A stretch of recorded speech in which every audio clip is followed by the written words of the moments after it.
ကျွန်တော်ဒီခုနောက်ပိုင်းကဒီဟိုကိုကြီးအကြောင်းကို6တာနဲ့ပတ်သက်ပြီးတော့ဒီစာရွက်စာတမ်းအတူမိရဗျာဟိုတလောကတခါနောက်ပြီးလို့ချင်းအခုတခါဆိုတော့အခုကတော့ agency ကကျောင်းသားကြီးက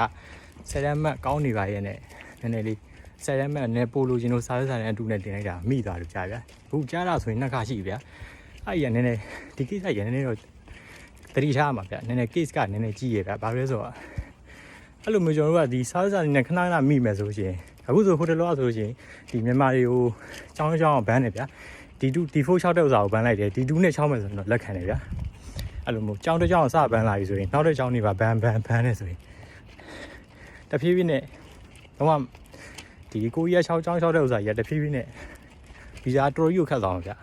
အခုကိုကြီးကျောင်းတွေကအဲ့လိုမျိုးမြန်မာရဲ့စာရွက်စာတမ်းအတူနဲ့လောက်ကများလို့ဒီပထမအခုကျောင်းတစ်ကျောင်းဆိုရင်D4 ဆိုရင်ဘန်းလိုက်တယ်ဗျာD2 ပဲ6လို့ရတယ်လို့ကြားတယ်အဲ့ဒီကိုကျောင်းလိုမျိုးနောက်ကကျောင်းတွေပါလိုက်ပြီးတော့ဘန်းမယ်ဆိုရှင်ဒီကိုကြီးကိုနိုင်ငံရောက်ထွက်တော့မယ်ဆိုလို့ရှိရင်အခုဆိုလို့ရှိရင်ကျောင်းနဲ့6တာများသွားပြင်က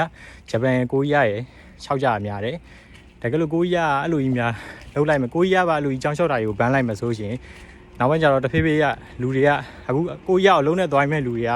ကျောင်း6ကြဗျာကျောင်း6ကြလို့လူတွေကကျောင်းဘက်မှာများတယ်အခုကိုကြီးကပါကျောင်းနဲ့ပိတ်မယ်ဆိုလို့ရှိရင်ဂျပန်ကို6ပဲဗျာဂျပန်ဝိုင်း6ရှင်ဂျပန်မှာနောက်ပိုင်းကျရင်တိုင်ပတ်လာမယ့်အခြေအနေရှိဗျာအခုက agency ကလောက်တာဆိုတော့နည်းနည်းတော့ရုပ်တော့ပေါက်တယ်ဗျာဘာလို့လဲဆိုတော့ဒီကိုရောက်အကြောင်း6တဲ့ဥစ္စာတွေ agency စာရွက်စာတမ်းအတူတွေမိလို့တကယ်လို့ကိုရောက်အကြောင်း6တာကြီးကိုဘန်းလိုက်တယ်ဆိုလို့ရှိရင် agency ရဲ့နာမှာဗျာ agency ရဲ့နာမှာဘာလို့လဲဆိုတော့ဒီကိုရောက်ကိုဘန်းလိုက်တယ်ဆိုရင်ကိုရောက်အကြောင်းကိုရှောက်ပေးတဲ့ agency ရဲ့နာမှာနောက်ပြီးအကြောင်းသားကြီးလည်းနာတယ်နောက်ကလူတွေနာတယ်အားကြောင့်မို့အခုနောက်ပိုင်းဆိုတော့ဘယ်လောက်ပဲဖြစ်ပါမယ်ကိုကြီးကအဲ့လိုမျိုးလောက်ပါများ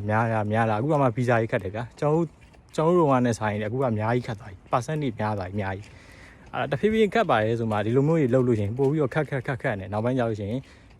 ဘန်းနဲ့အဆင့်တွေပါရောက်သွားလို့ရှိရင်နောက်ပိုင်းကျဘာကြံမလဲဆိုဂျပန်ကြံမယ်ဗျာဂျပန်လည်းအဲ့လိုမျိုးကိုကြီးဘက်က6လို့မရတော့ဘူးဆိုဂျပန်ဝိုင်းတူမယ်ဝိုင်းတူလည်းဂျပန်မှာအဲ့လိုပဲတိုင်ပုံးပါပဲလူတွေများလာတယ်စားပေါက်ကြရများလာမယ်ဆိုရင်ဂျပန်လည်းဘန်းကိုကြီးရဲ့ဘန်းဆိုနောက်ပိုင်းကျရင်နိုင်ရထွက်ခြင်းနဲ့ဆိုရင်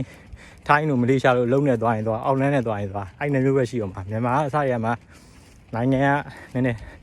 personal brand အစရမှာ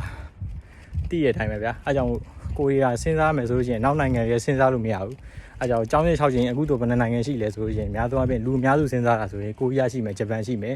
ထားပါနောက်ကနေဒါတွေပါရဒါလူနည်းစုလောက်ပါပဲဒီကနေဒါတွေဂျာမနီတွေရှိတယ်ဒါပေမဲ့အဲ့ဒါလူနည်းစုပါပဲအဲ့ဒါတော့မပြောတော့ဗျာအခုအများစုလျှောက်ကြတာကိုရီးယားရှိမယ်ဂျပန်ရှိမယ်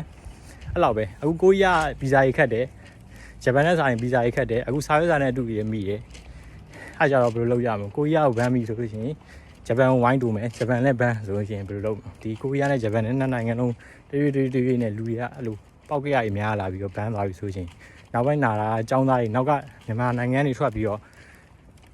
နိုင်ရောက်သွားပြီးစာသင်နေတဲ့လူတွေနာတယ်ဂျူနီယာစတူဒန့်တွေနာတယ်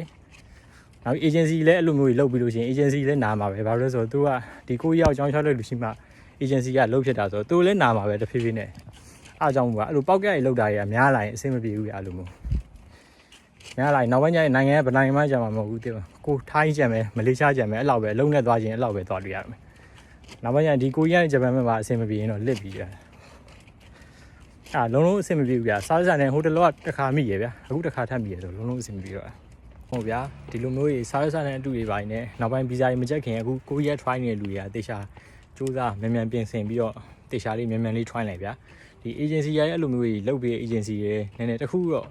ဟိုလုံးတင်နေဗျာအဲ့လိုမျိုးကြီးများလာလို့ရှိရင်လုံးအဆင်မပြေဘူးဗျာကျွန်တော်အဲ့ဒါဒီနေ့